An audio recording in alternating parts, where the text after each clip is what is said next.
இவங்கெல்லாம் ஒண்ணு சேர்த்து ஒரு விஷயம் பண்ணலாம் நினைக்கிறேன் பாரு. என்ன சொல்லணும்?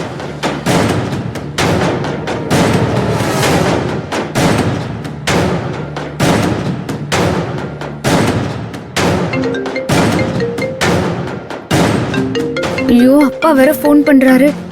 அருண் வேற இங்க இருக்கானே, என்ன கேட்க போறாருன்னு தெரியலையே.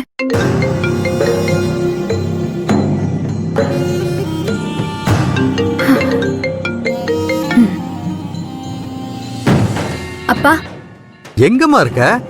அப்பா, ஒரு நியூ ப்ராஜெக்ட்னு சொல்லி தான்ப்பா கிளம்பி வந்தேன். இன்னும் ப்ராஜெக்ட் மீட்டிங் முடியலப்பா. நான் இன்னும் ஆபீஸ்ல தான் இருக்கேன். என்னம்மா ஆபீஸ்ல இருக்கியா? வேற ஏதோ சத்தம் மாதிரி கேக்குது. ஷோ, இல்லப்பா, நான் இங்க கேண்டீன்ல இருக்கேன். டிவில படம் போட்டு விட்டுருக்காங்க, அதான் சவுண்டா இருக்கு. சரி, நீ எப்பதான் வருவ? பா, நான் இங்க மேனேஜர் கிட்ட சொல்லிருக்கேன்ப்பா. மீட்டிங் முடிஞ்சதும் போலான்னு சொல்லிருக்காரு. நான் ஃப்ளைட் பிடிச்சு வந்துருவேன்ப்பா. உன் அண்ணனுக்கு இன்னைக்கு நிச்சயதார்த்தம். அவனும் வீட்டுல இல்ல.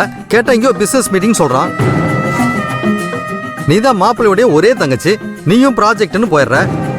நான் போய் வருஷாட்ட இது என் பொண்ணுன்னு நான் யாரதாமா காட்டுறது? சொல்லு, நான் யார காட்டுறது?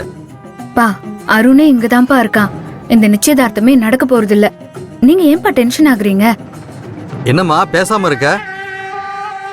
அப்பா, நான் எப்படியும் வந்துருவேன், நீங்க கவலைப்படாதீங்க. நர்மதா, அப்பா எப்பவும் உன்கிட்ட கோவப்பட்டதே இல்ல. என்ன கோவப்பட்டு பேச வச்சிடாத.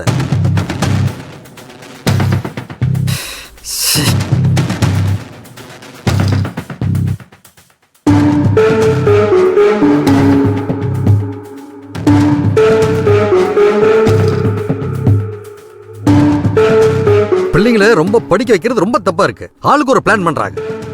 பையன் இல்லாம பொண்ணு இல்லாம எப்படிதான் அங்க போய் நிக்கிறது? அதான் அருண் எப்படியும் வந்துருவேன்னு சொல்லிருக்கான்லங்க. வந்துருவாங்க. அவன் நம்மளை விட வர்ஷா மேல ரொம்ப பிரியமா இருக்கான்.